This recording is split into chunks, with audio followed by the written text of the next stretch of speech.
अध्यक्ष महोदय, हा कामगाराचा NTC का कामगारांचा हा विषय अतिशय महत्त्वाचा आहे आणि कामगार हा महत्त्वाचा घटक आहे. याच्याबरोबरच मुंबईच्या जोडीने ठाण्यामध्ये देखील इतक्या कंपन्या आहेत की ज्या बंद पडल्या आहेत आणि त्यांची थकबाकी जी कामगारांची मिळायला पाहिजे ती मिळालेली नाही. आता मफतलाल कंपनीची हजारो कामगार मृत झाले, परंतु अजून पण त्याची थकबाकी मिळालेली नाही. इंडियन रबर कंपनी आहे, या इंडियन रबर कंपनीची जागा देखील त्यांनी विकली दुसऱ्याला. ती जागातला काही भाग ठाणे महापालिकेने क्लस्टरमध्ये घेतला जमीन, पण तिथे राबणारे जे कामगार होते त्या कामगारांना अजून त्यांची थकबाकी मिळाली नाही. तिथले देखील 150-200 कामगार मृत पावले.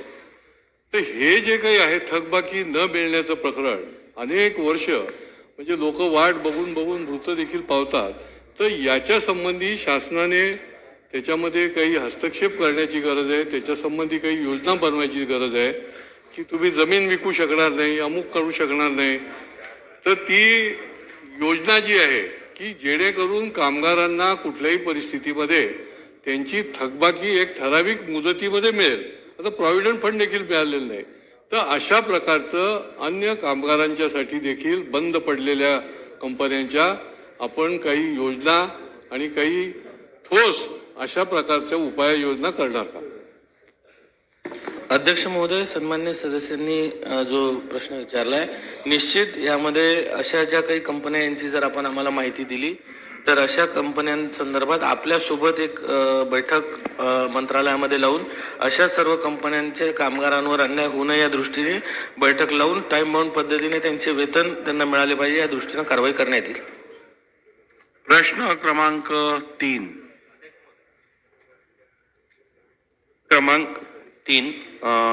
तारांकित 24,607.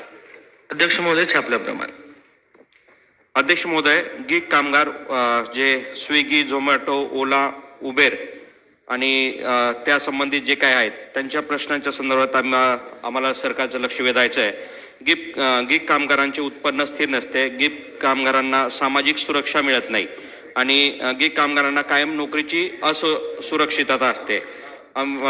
काँग्रेसचे नेते, देशाचे विरोधी पक्ष नेते राहुल गांधी यांनी याच्यावरती बरेचसे प्रश्न विचारले आहेत संसदेमध्ये. तर मला आमच्या काही गीग कामगारांच्या बाबतीत मागण्या आहेत त्या मंत्री महोदयांपुढे आपल्या माध्यमातून मांडायच्या आहेत. प्रत्येक गीग कामगाराला किमान मासिक उत्पन्न हे 25,000 ते 40,000 असावे अशी त्यांची मागणी आहे. गीग कामगारांना कामगार म्हणून अधिकृत दर्जा देण्यात यावा.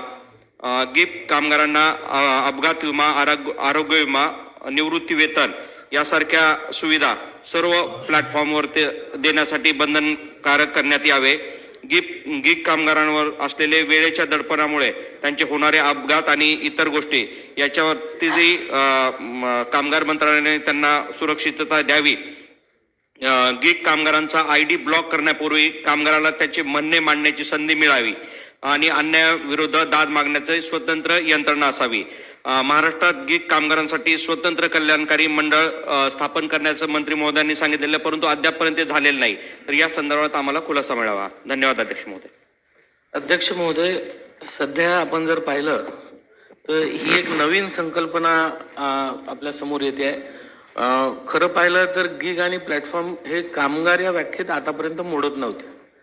त्यांना जर आपण पाहिलं तर ते बिझनेस पार्टनर म्हणून तिथे काम करत असतात आणि ते जेव्हा काम करत असतात तेव्हा त्यांना जेवढं काम तेवढं वेतन याप्रमाणे त्यांचे ॲग्रीमेंट कंपनीसोबत असतात किंवा डिलिव्हरी बेस्ड पेमेंट त्यांचे असतात की या 4 डिलिव्हरीज आम्ही केल्या तर तेवढं पेमेंट त्यांना मिळत असते. आणि हे जे गीग कामगार किंवा प्लॅटफॉर्म वर्कर आहेत यांच्याबद्दल आतापर्यंत कोणत्याही प्रकारच्या उपाययोजना नव्हत्या. मध्यंतरीच्या काळामध्ये आपण जर बघितलं तर राजस्थान या राज्याने याच्याबद्दल कायदा केला होता. कर्नाटक या राज्याने त्यांची प्रक्रिया म्हणजे कायदा तयार करून फक्त त्यांनी सजेशन ऑब्जेक्शनसाठी तो पब्लिक डोमेनमध्ये टाकला होता आणि आपल्याही राज्याचा स्वतंत्र कायदा करण्याची कारवाई आमची सुरू होती. पण हे करत असताना आपल्याला कल्पना असेल की केंद्र शासनाने आता सामाजिक सुरक्षा संहिता 2020 कोड ऑन सोशल सिक्युरिटी हा 29/9/2020 ला पारित केलाय आणि 21/11/2025 पासून या संहितेची अंमलबजावणी सुरू झालेली आहे. आणि आपण जे म्हटलं हे खरं आहे, कारण गिग कामगारांचे जर वर्किंग अवर्स आपण पाहिले तर काही कामगार आहेत शेवटी हे स्वइच्छेने काम करतात आणि काही कामगार जे आहेत ते मल्टिपल प्लॅटफॉर्मवर काम करतात, काही 1-2 वर करतात, काही 4 वर करतात आणि हे काम करत असताना ते जास्त त्यांची कमाई व्हावी या दृष्टीने ते सतत काम करत असतात. पण या लोकांसाठी सोशल सिक्युरिटी काय हा सर्वात मोठा प्रश्न होता. पण केंद्र सरकारने आता हे स्वतः या गिग कामगारांची व्याख्या यामध्ये अधोरेखित केली आहे, ज्यामध्ये पारंपरिक कामगार मालक व नातेसंबंध न मोडणाऱ्या व्यवसायामध्ये काम करणारे किंवा सहभागी होणारी व्यक्ती अशी त्याची व्याख्या आता करून दिली आहे.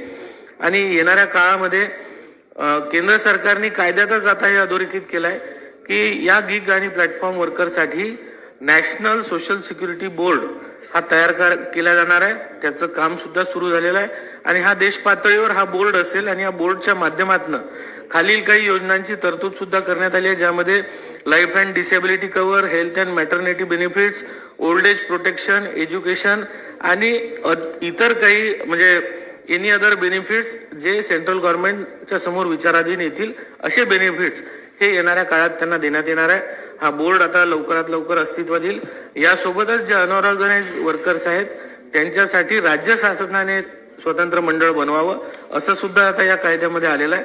त्यामुळे येणाऱ्या काळात या सर्व गिग कामगार आणि प्लॅटफॉर्म वर्कर आहे यांना या सामाजिक सुरक्षतेच्या कवचामध्ये घेतल्या जाईल आणि त्यांना विविध योजनांच्या माध्यमातून याचा लाभ देण्यात येईल. अध्यक्ष महोदय, गिग वर्करच्या बाबतीतला अत्यंत महत्वाचा हा प्रश्न आहे.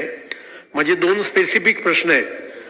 माननीय मंत्री महोदयांनी अत्यंत सकारात्मक उत्तर देत असताना केंद्र सरकारने कामगार संहिता 2020 आणि आता निर्माण केलेली दुसरी कामगार संहिता या माध्यमातून त्यांच्याकरता काय काय उपाययोजना केलेल्या आहेत त्याचं फार चांगलं विश्लेषण या ठिकाणी त्यांनी केलं.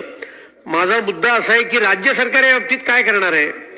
2 अधिवेशनाच्या पूर्वी या सदनामध्ये माथाडी कामगारांच्या बिलावर बोलत असताना गिग वर्कर करता महामंडळ राज्य सरकारने स्थापन करावं अशी मागणी मी केली होती. त्यावेळेला असंच आश्वासन दिलं की लवकरात लवकर होणार आहे. त्यामुळे आता राज्य सरकार या गिग वर्कर्स करता किती महिन्यांमध्ये त्या ठिकाणी महामंडळ स्थापन करणार हा माझा पहिला प्रश्न आहे. आणि दुसरा प्रश्न, केंद्र सरकारच्या धर्तीवर राज्य सरकार आपल्या राज्यातल्या गिग वर्कर्सना काय काय सवलती देण्याचा विचार राज्य सरकार करतंय असा माझा दुसरा प्रश्न आहे. अध्यक्ष महोदय, मी आधीच सांगितलं की मी 2 अधिवेशनांपूर्वी जे बोललो होतो हे नवीन कायदे लागू झाल्यानंतर जे राजस्थान असेल, कर्नाटक असेल यांचेही कायदे निरस्त झाले आहेत. आता हा बोर्ड सेंट्रली पूर्ण देशासाठी बनणार आहे. त्यामुळे राज्याला गिग आणि प्लॅटफॉर्म वर्कर्ससाठी स्वतंत्र महामंडळ बनवता येणार आता नाही. आणि अनऑर्गनाइज जे कामगार आहेत यांच्यासाठी आपल्याला बोर्ड बनवता येणार आहे. आणि तरी सुद्धा याच्यामध्ये आपले जे सेंट्रलचे कायदे आहेत हे आता आपल्या राज्यात सुद्धा आपल्याला लागू करायचे आहेत. याचं इम्प्लिमेंटेशन सुरुवातीला होणार आहे आणि त्यानंतर असंघटित कामगारांसाठी जर आपण म्हणाल तर provident fund, employment injury benefit, housing, educational scheme, skill upgradation, funeral assistance आणि ओल्ड एज होम्स यासाठी आपण तरतूद करणार आहे आणि या माध्यमातून या सर्वांना लाभ देण्यात येईल. त्यांचं मंत्री महोदयाने आता उत्तरात सांगितलं की नॅशनल सिक्युरिटी बोर्डचं केंद्र शासन स्थापन करणार, त्यामुळे राज्याला तशा प्रकारचा अधिकार राहणार नाही. पण मला वाटतं कुठंतरी उत्तरामध्ये चुकीचं उत्तर आहे. नॅशनल सिक्युरिटी बोर्ड जर स्थापन केलं तर त्याबरोबर आपल्याला राज्य शासनाचे सुद्धा काही कायदे त्यामध्ये चांगल्या कामासाठी आपल्याला लागू करता येतील. जसं आपलं कामगार बोर्ड आहे, बांधकाम कामगार लेबर कार्ड आपली अतिशय चांगली योजना आहे. बांधकाम कल्याणकारी बोर्ड जे आहे तशा प्रकारच्या सगळ्या योजना म्हणजे यांच्या डिलिव्हरीची काही घरची महिला असेल, यांना हेल्थ सिक्युरिटी असेल, यांचा ट्रॅव्हलिंगचा खर्च असेल, यांना काय अपघात झाला तर त्यासाठी काही मिळणारी रक्कम असेल, या सगळ्या योजना आपण यांना लागू करणार का? मी पहिलेच सांगितलं की सध्या तरी कायद्यामध्ये ही तरतूद आहे की नॅशनल सोशल सिक्युरिटी बोर्ड हा तयार होईल. आणि आपण जे म्हटलं बांधकाम कामगार मंडळाचं जे मंडळ आहे हे बांधकाम कामगार मंडळाचा कायदा सुद्धा सेंट्रल गव्हर्नमेंटचा आहे आणि त्यात ही तरतूद आहे की राज्य शासनाने त्याचं स्वतंत्र मंडळ बनवावं आणि याच्यासाठी BOCW साठी देशाचं स्वतंत्र मंडळ नाही, याच्यात सगळ्या राज्यांचे इंडिव्हिज्युअल मंडळ आहेत. त्यामुळे असा कायदा व्हावा या दृष्टीने केंद्र सरकारशी आपण संपर्क करू, त्यांच्यासोबत पाठपुरावा करू आणि निश्चित आता हे नवीन कायदे येतात आहे, याचे अजून बरेच हे निघायचे राहिले आहेत. येणाऱ्या काळात असं स्वतंत्र मंडळ बनवता येईल का या दृष्टीने सुद्धा आपण तपासून कार्यवाही करू. प्रश्न क्रमांक 4